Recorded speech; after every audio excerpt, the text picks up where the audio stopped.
Krishnamurti, in dialogue with Dr. Alan W. Anderson.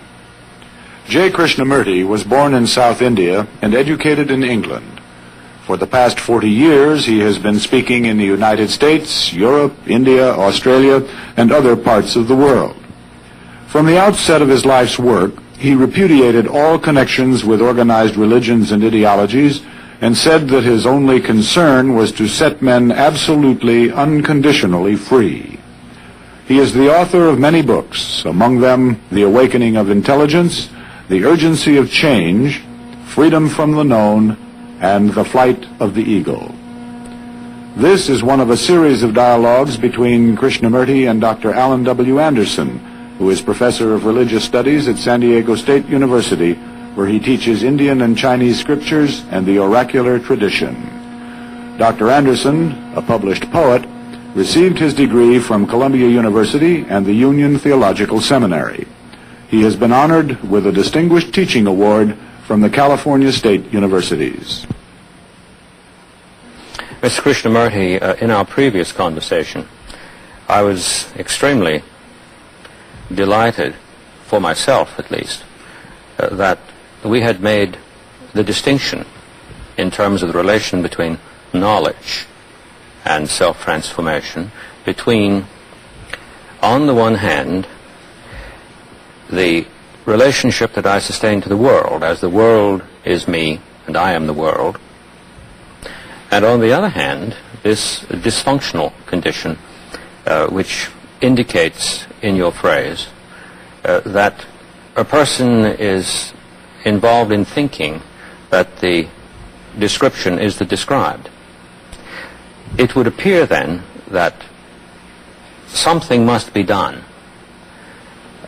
to bring about a change in the individual. And going back to our use of the word individual,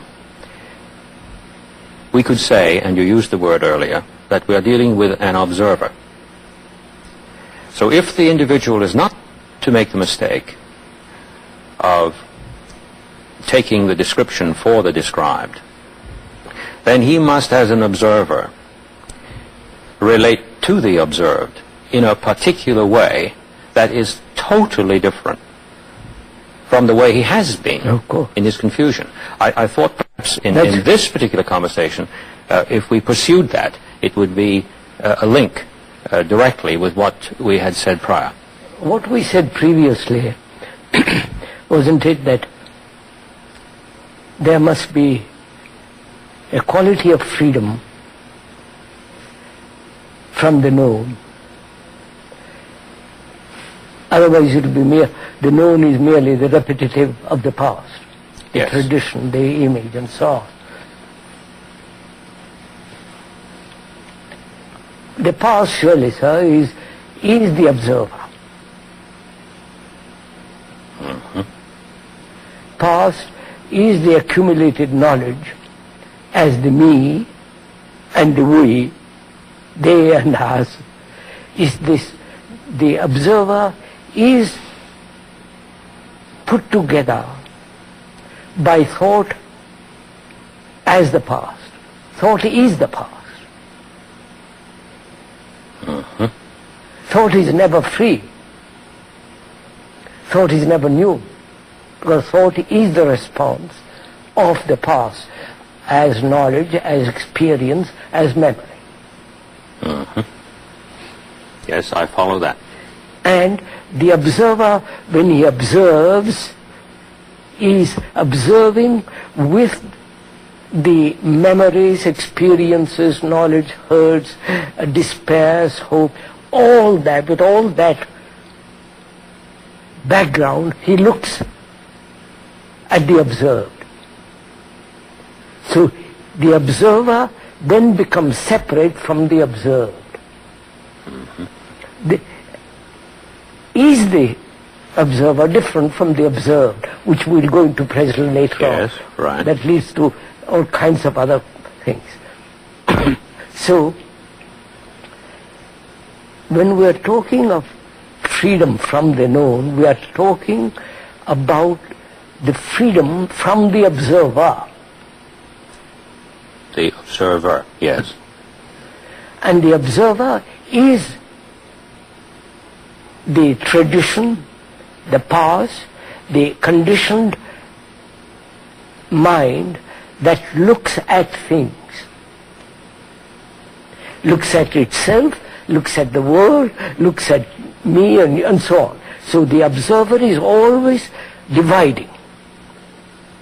The observer is the past, and therefore he cannot observe wholly.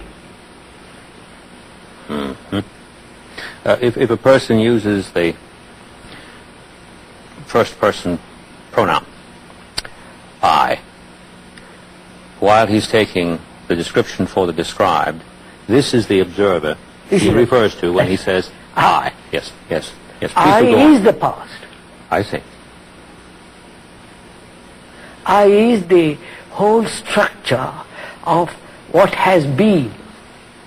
The remembrances, the memories, the hurts, the various demands, all that is put together in the word the I, who is the observer. And therefore division. The observer and the observed. The observer who thinks he's a Christian and observes a non-Christian or a communist, is this division, this attitude of mind which observes with a conditioned responses, with memories and so on. So that is the know. I see. I mean, I think that is logically so. Oh no, it follows precisely from what you said. Yes. So, we are asking, can the mind or the whole structure, can the mind be free from the know?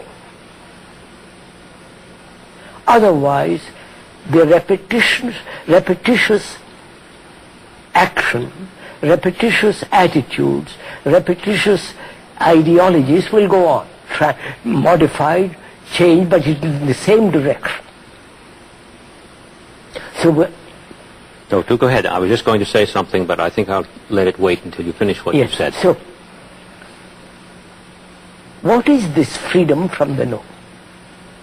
I think that's very important to understand, because any creative action, I'm using the word creative in its original sense, not in the sense creative writing, creative bakery, creative essay, creative pictures. I'm not talking in those sense.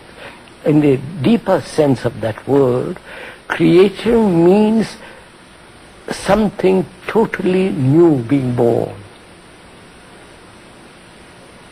I mean, it's not creative, it's merely repetitive, modified, changed, not the past.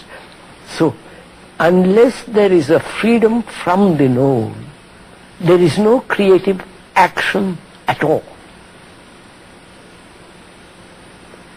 Which is, freedom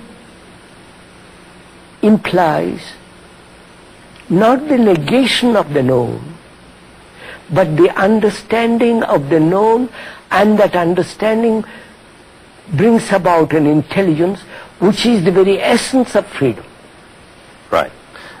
I'd like to make sure that I've understood your use of this word creative. Yes, that's why seems to me very, very important. Yes.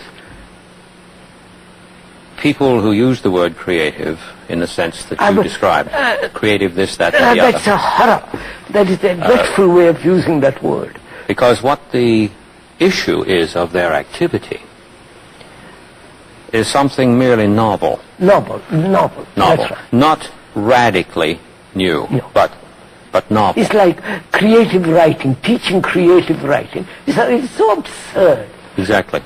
Yes. Now I do, I think, grasp precisely the distinction that you've made. And I must say I fully agree with that. Unless you feel new, you can't create anything new. That's right. And the person who imagines that he is creative in this other sense that we pointed to is a person whose reference for his activity is this observer Yes. that yes. we mentioned, that is tied to the past. Yes, that's right. So even if something does appear that is really extraordinarily novel, merely novel, but still extraordinarily novel, they're kidding themselves. The novel is not the creative. Exactly. The novel is just the novel. Right. And today, especially, it seems to me in our culture, we've become hysterical about this, because in order to be creative, one simply must rack his brains in order to produce something which in itself is bizarre enough to get attention. That's all. Attention, success. Yes. It has to be novel to the degree that I feel knocked on the head by it. Yeah, eccentric and all the rest. Exactly. But if that tension is increased, then with each succeeding generation, the person is put to tremendous stress not to repeat the past, which he can't help repeating. Repeating quite. That's why I say Exactly. Freedom is one thing and knowledge is another. We must relate the two and see whether the mind can be free from knowledge. We won't go into it now. This is real meditation for me. You follow, sir? Yes, I do. Because when we talk about meditation, we'll go into it. But see whether the brain can record and be free not to record. Brain to record and operate when necessary in the recording, in memory, in knowledge, and be free to observe without the observer. Oh, yes, I see. That distinction seems to me absolutely necessary. Otherwise, it wouldn't be intelligible. No, yes. So, knowledge is necessary to act, in the sense, my going home from here to the place I live. I must have knowledge. I must have knowledge to speak English. I must have knowledge to write a letter and so on. Everything. The knowledge as function is mechanical function is necessary. Now if I use that knowledge in my relationship with you, another human being, I am bringing about a barrier, a division between you and me, who is the observer. If I am making myself clear. And I'm the observed in that case. Yeah. Right, in that context. That is, knowledge in relationship, in human relations, is destructive.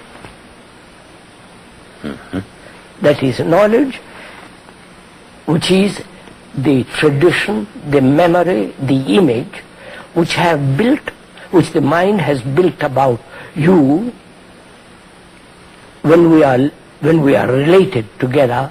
That knowledge is separated and therefore creates conflict in that relationship. As we said earlier, where there is division, there must be conflict. Division between India and Pakistan, India and America, Russia and all that, this divisive activity, politically, religiously, economically, socially, in every way, must inevitably bring conflict and therefore violence. That's obvious. Exactly. Now, when in relationship, in human relationship, knowledge comes between, then in that relationship there must be conflict.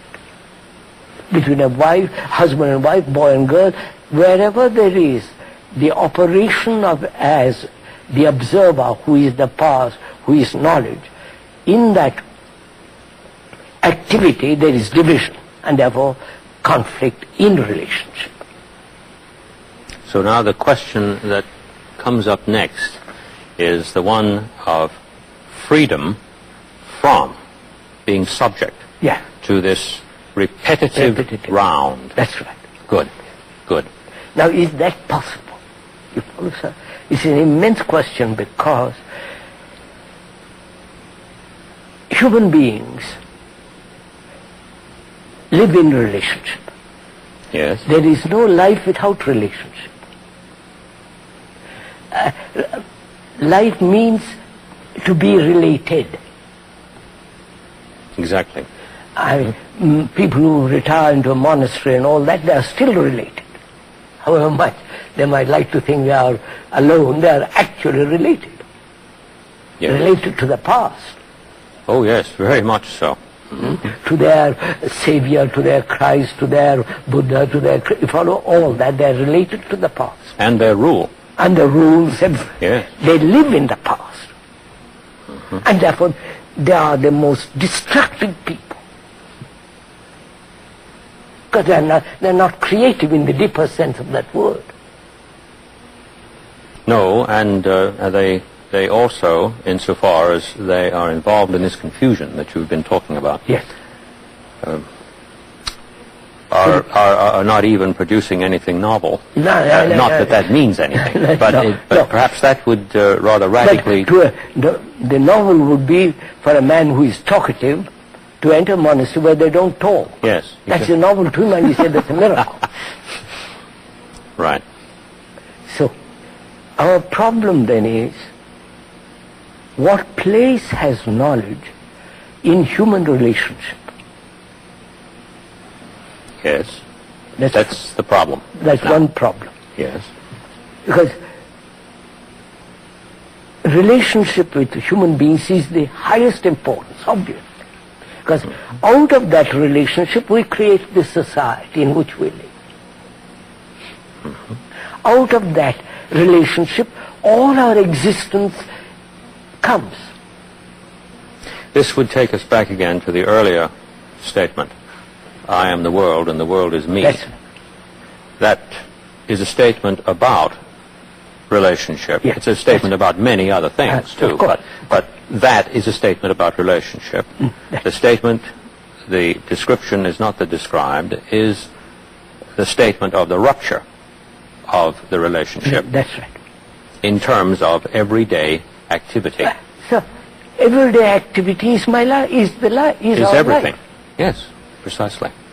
Whether I go to the office, factory, or drive a bus, or whatever it is life, living. But it is interesting, isn't it, that even when that rupture is undergone at a very destructive level, what we've called thought in the context of our description of it and image becomes itself even distorted. Of course. So that the distortion that we've been calling knowledge in terms of its application, not what you described as I need to know how to get from here to there. No, of course. Can itself suffer an even worse condition than we are presently related to. And we have tomes upon tomes about that pathology in itself, don't we? Yes. Please do go on. So, knowledge and freedom, they must both exist together. Not freedom and knowledge. It's the harmony between the two. The two operating all the time in relationship. The knowledge and freedom. The freedom in harmony. In harmony. It's like they can never be divorced. If I want to live with you in great harmony, which is love, yes, which when we will discuss that later on, there must be this absolute sense of freedom from you, not dependency and so on, this absolute sense of freedom and operating at the same time in the field of knowledge. Exactly. So somehow this knowledge, if I may use a theological word here without prejudicing what we're talking about. If in correct relationship with this freedom is somehow continuously redeemed, it is somehow operating no longer destructively, but in coordination with the freedom in which I may live, because we haven't got to that freedom yet. We've just posited the freedom. That's why we have somewhat analyzed or discussed or opened the question of knowledge. Yes. And we haven't gone into question of freedom, what it means. Mm-hmm. No, but we have established something, I think, that this conversation so far has revealed, which is terribly important, at least I'd say for my students, in terms of helping them not to misunderstand what you're saying. Quite. I have the feeling that many persons, because they're not sufficiently attentive to what you say, simply dismiss many statements you say out of hand as impossible, as either impossible or if they like the aesthetics of it, it still doesn't apply to them. It's a lovely thing out there. And wouldn't it be great if somehow we could do this? Yes, quite. But you see, you haven't said that. You haven't said what they think you've said. You've said something about knowledge with respect to pathology, and you've said something about knowledge in which knowledge itself is no longer destructive. No. So we're not saying that knowledge as such is the bad guy and something else is the good guy. No. I think it's terribly important that that's seen. Yes, and that's what I wouldn't mind it being repeated over and over again, quite. Because I do heartily feel that you see, sir, it's easy to misunderstand. That's very important, because religion, at least the meaning of that word, is to gather together to be attentive. That is the true meaning of that word, religion. I've looked up Oh, yes, I agree. Gathering together all energy to be attentive. Yeah, yes. To be attentive. Otherwise, it's not religion. Religion is just all the thing.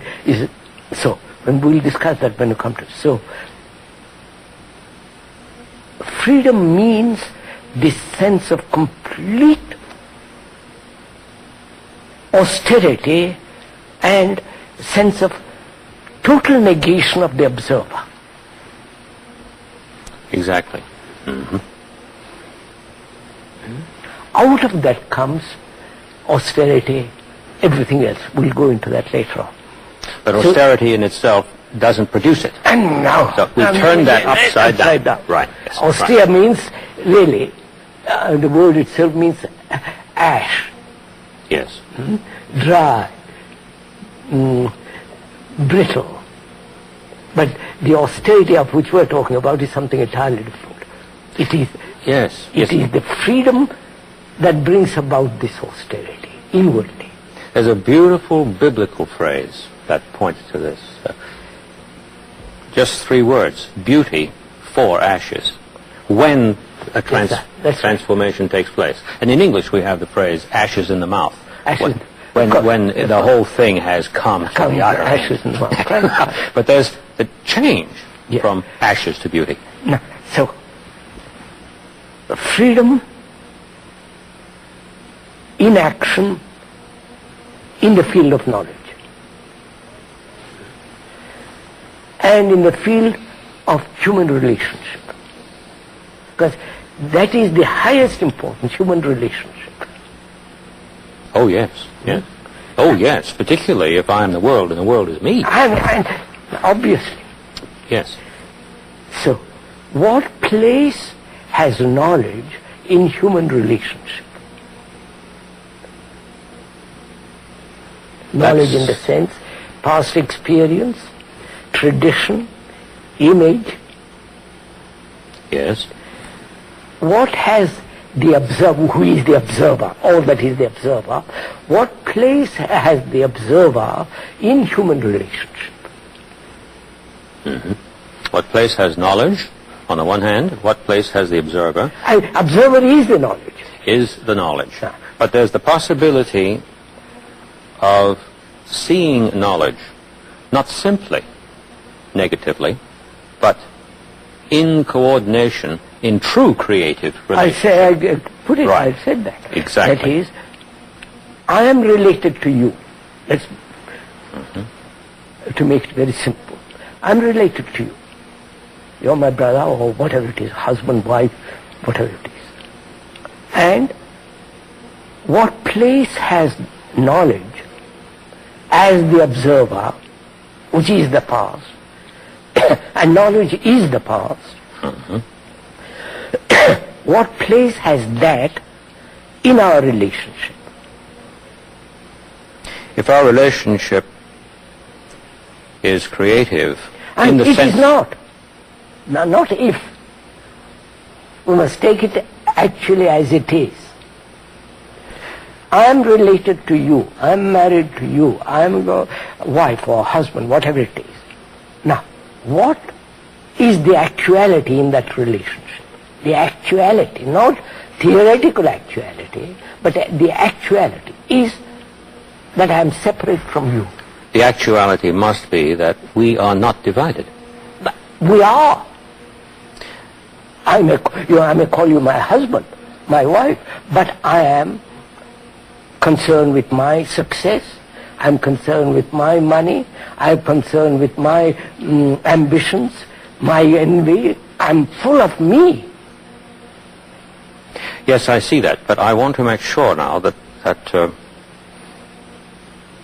we haven't reached a confusion here. Yes, we have. When I say that the actuality is that we are not separate, I don't mean to say that at the phenomenal level that a dysfunction is occurring. I'm fully aware of that.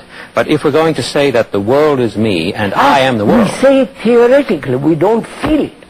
Precisely. But if that is the case, that the world is me and I am the world, so and this is actual. This is actual. This is actual only when I have no division in myself. Exactly. Exactly. But I have a division. If I have a division, And therefore then there's no relationship between one and the other. Therefore, one accepts the idea that the world is me and the world, me is the world. That's just an idea. Look, sir. Yes, I understand. But if and when it happens... No, wait, just see what takes place in my mind. What takes mind. I make a statement of that kind. The world is you and you are the world. The mind then translates it into an idea, into a concept, and tries to live according to that concept. Exactly. It has abstracted from reality. This is knowledge in the destructive sense. That is what's going on. I won't call it destructive or positive. This is what's going on. Well, let's say the issue from it is hell. Yes, yes. So, in my relationship with you, what place has knowledge, the past, the image, which is the observer, all that is the observer? What place has the observer in our relationship? Actually, the observer is the factor of division. Right. And therefore, the conflict between you and me. This is what is going on in the world. Every day. Then one would have to say, it seems to me, following the conversation, point by point, that the place of this observer, understood as you pointed it out, is the point of this relationship. Is the point where there is really actually no relationship at all. I may sleep with my wife or you may sleep and so on, but actually there is no relationship. Because I I have my own pursuits, my own ambitions, my own all the idiosyncrasies and so on, and she has hers. So we are always separate. And therefore always in battle with each other. Which means the observer as the past is the factor of division. Yes. I was just wanting to be sure that the phrase, is the place, what is the place of the observer, was understood in the context of what we're saying. We have made the statement that there is such a thing. Yes. Well, its place as such would seem to me not to be what we usually mean by its occupying a place. Yes. We're talking rather about an activity here that is profoundly disordered. As long as there is the observer, Yes. there must be conflict in the relationship. Yes, I follow that. Wait. Yes. No, see what happens. I make a statement of that kind. Someone will translate into an idea, into a concept, and say, how am I to live that concept? The fact is, he doesn't observe himself as the observer. That's right. That's right. He is the observer looking out there, making a distinction between himself And the making statement. right, making a division. Division. Now, so, has the observer any place at all in the relationship? I say no. The moment he comes into existence in the relationship, there is no relationship. The relationship is not. Is not. That's It's right. not something that is in this relationship. Yes, that's right. We're talking about something that in fact does not even exist. Exist. Therefore, we have to go into the question why human beings in their relationship with other human beings are so violent. Because that's spreading throughout the world. I was told the other day in India, a mother came to see me, very Brahmanical family and very cultured and all the rest of it. Her son, who is 6, when she asked him to do something, he took up a stick and began to hit her. A thing unknown. You follow, sir? I mean, the idea that you should hit your mother is traditionally something incredible. And this boy did it. And I said, see what is the fact. We went into it, she understood, so on. So, to understand violence, one has to understand division. The division was already there. Yeah. Otherwise he would not have picked up the stick.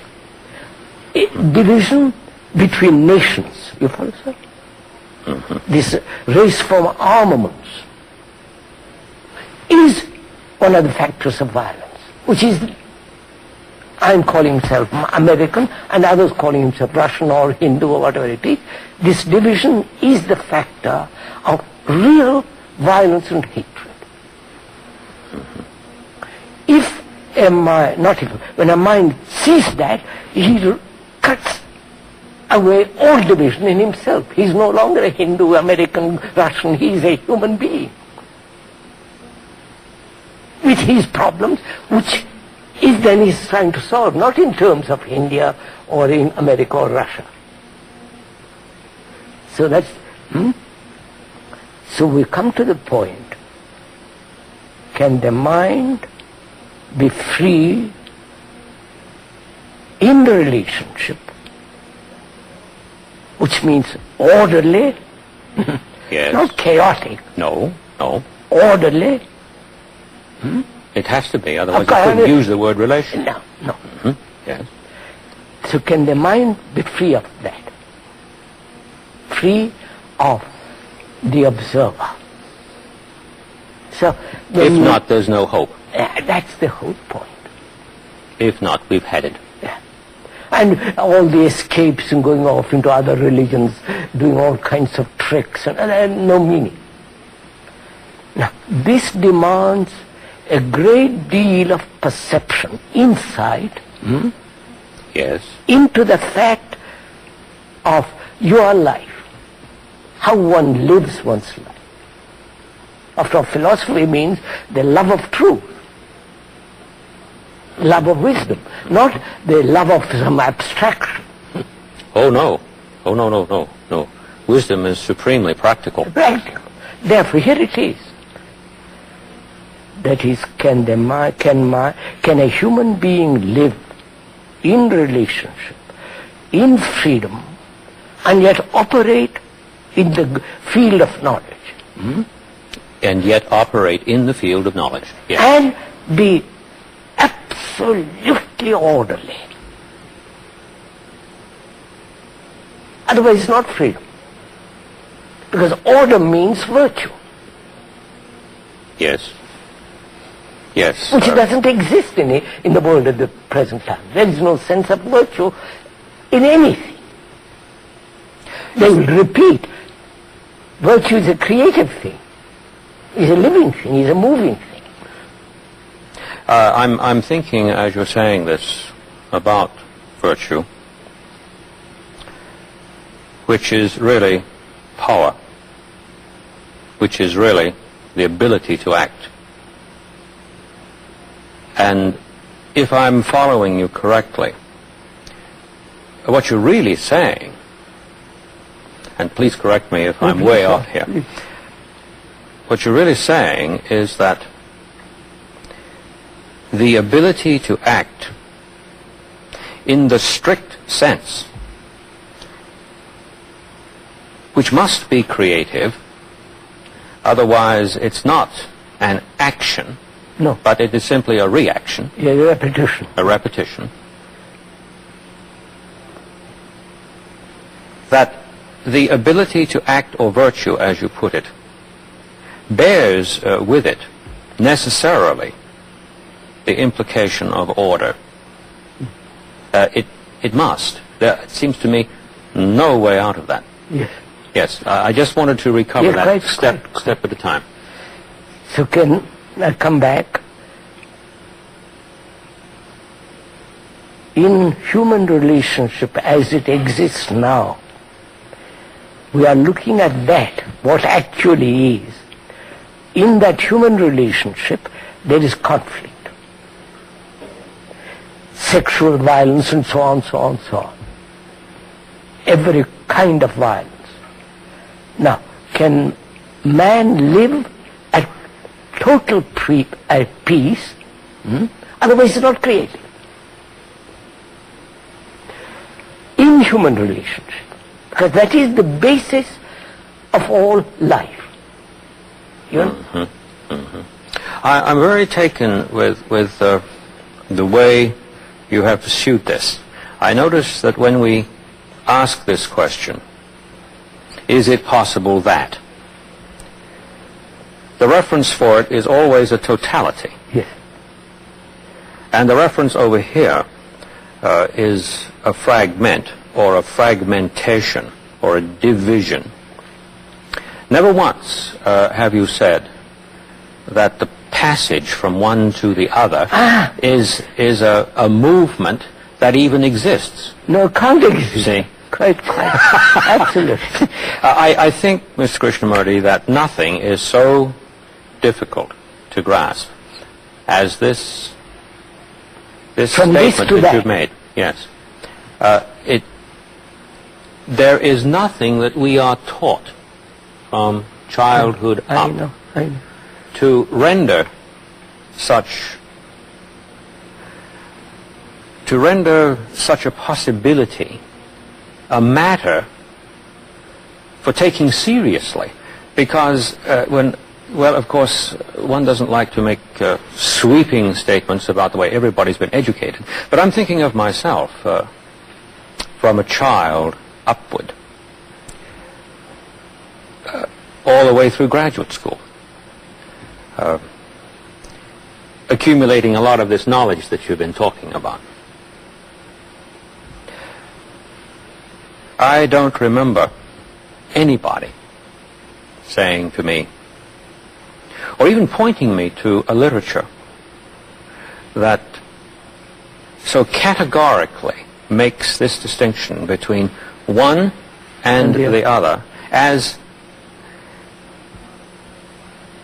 in terms of each other, not accessible to each other through passage. No. Quite. Now, I'm correct in understanding you, quite right. aren't I? Quite right. Maybe I could just say this as an aside. The fragment can't become the whole.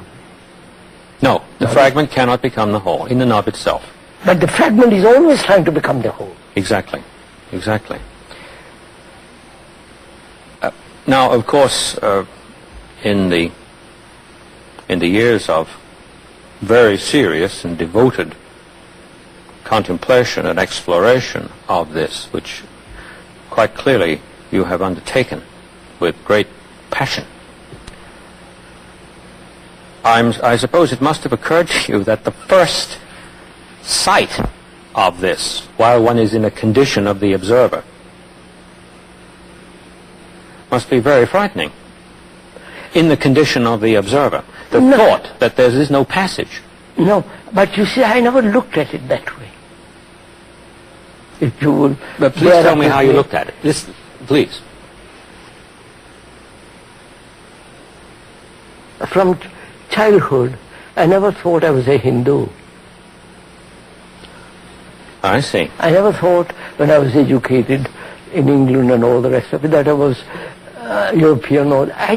I never was caught in that trap. I don't know how it happened. I was never caught in the trap. But when you were quite little then, yes, and your playmates said to you, well, now look, you're a Hindu. What did you say? I probably put on Hinduism, all the trappings of Brahman tradition. I was, but it never penetrated deeply. As we say in the vernacular, it never got to you. You never got to me, that's right. I see. That's very remarkable. That is extraordinary. The vast number of people in the world seem to have been got to with respect to this. That's why I think, you see,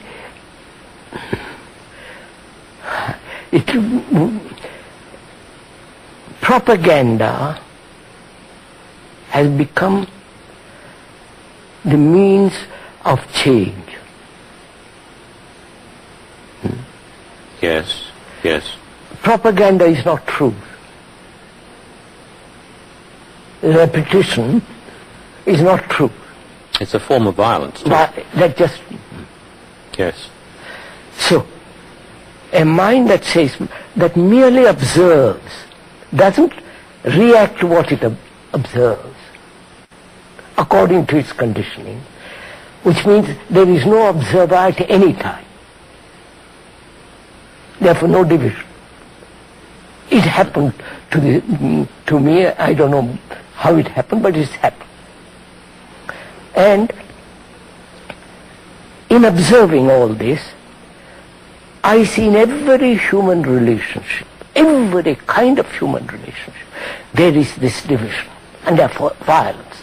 And to me, the very essence of non-relationship is the factor of me and you.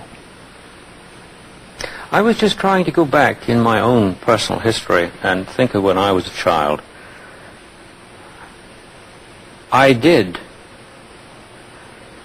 while accepting that I was different, I did believe that. I did come to accept that. There was something else, however, that always held me very, very hard to center in terms of making an ultimate issue of that. And that was an experience I had when I was rowing a boat. I spent some time in Scandinavia as a child, and I used to take the boat out on the fjord every day.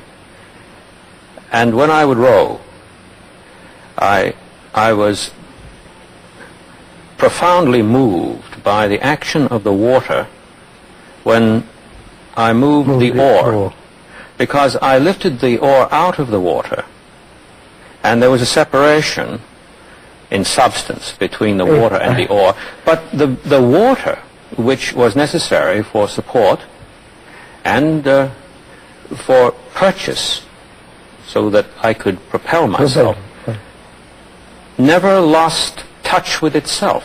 It always turned into itself without ever having left itself in the beginning. And once in a while I would laugh at myself and say, if anyone catches you looking at this water any longer than you're doing, they'll think that you're clear out of your mind. This is the observer talking to himself, of course.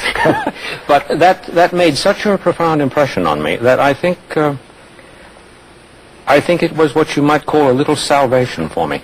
And I never lost that. So maybe there's some relationship between that apprehension, which I think changed my being, and what it is that you're talking about as one who never ever suffered this sense of separation at all. Yes, please go ahead. So that brings us to the point, sir, doesn't it? Can the human mind, which has evolved in separation, yes, in fragmentations, this is where evolution is. Yeah. Yes. Can such a mind transform, undergo a regeneration which is not produced by influence, by propaganda, by threat and punishment? Because if it changes because it's going to get a reward, then it hasn't changed. It hasn't changed. No. So that is one of the fundamental things which one has to ask and answer it in action, not in words. In action. Oh, yes, yes, yes. Which is, my mind, the human mind, has evolved in contradiction, in duality. The me and the not me. Has evolved in this traditional cleavage, division, fragmentation. Now, can that mind observe this fact, observe, without the observer, and only then there is a regeneration. As long as there is an observer observing this, then there is a conflict. I don't know if I make sense. Yes, you do. You make yourself very clear on two levels. On the level of discourse alone, which I know is not your major concern. On the level of discourse alone, it necessarily follows that it must be the case that this possibility exists. Otherwise, we would be talking nonsense. But then the agony of the situation at large that we have been describing is simply that whether this can be done or no never occurs to a person, and in the absence of it even occurring, the repetition is going to continue indefinitely, and things are going to get worse and worse. So the difficulty is most people won't even listen. I'm sighing. I know that. Won't listen. If they do listen, they listen with their conclusions. If I'm a communist, I will listen to you up to a point. After that, I won't listen to you. And if I am slightly demented, I will listen to you and translate what I hear according to my dementia. Exactly.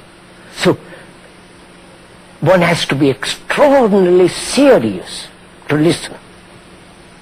Serious in the sense, put aside my peculiar prejudices and idiosyncrasies and listen to what you're saying. Because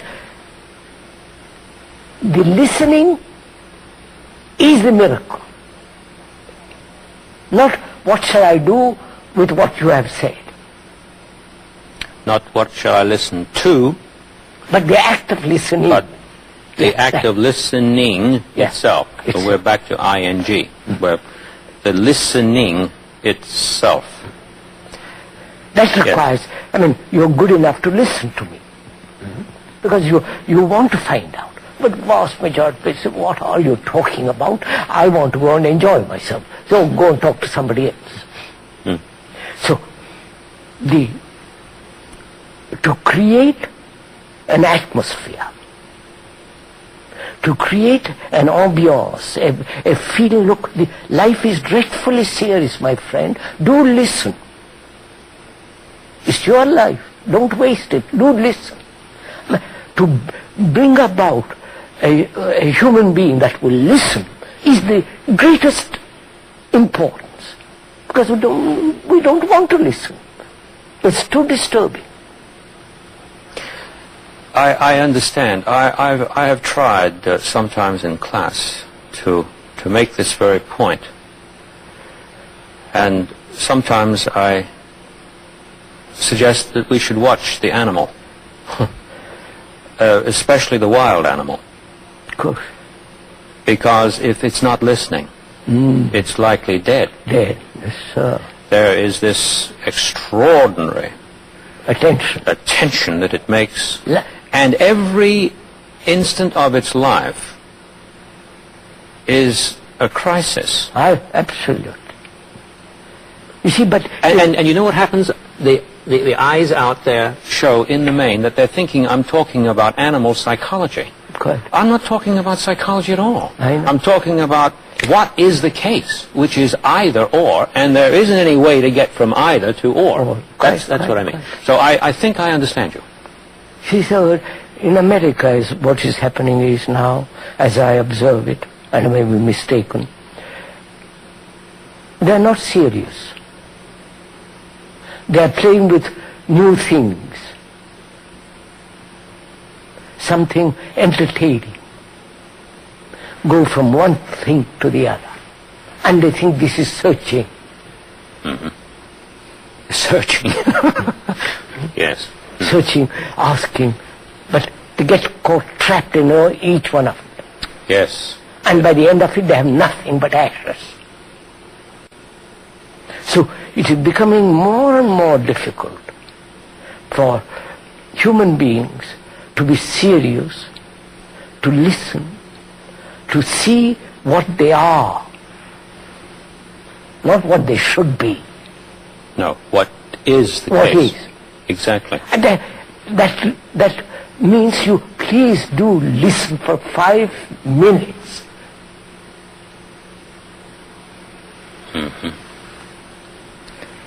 In this conversation, you are listening. Because you are interested. You want to find out.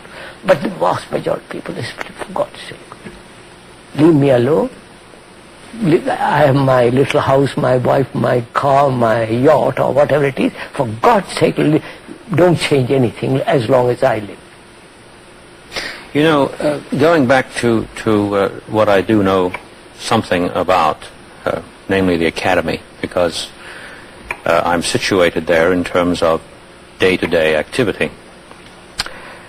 I've often remarked to myself in attending conferences where papers are read that nobody's listening. It's one long monologue.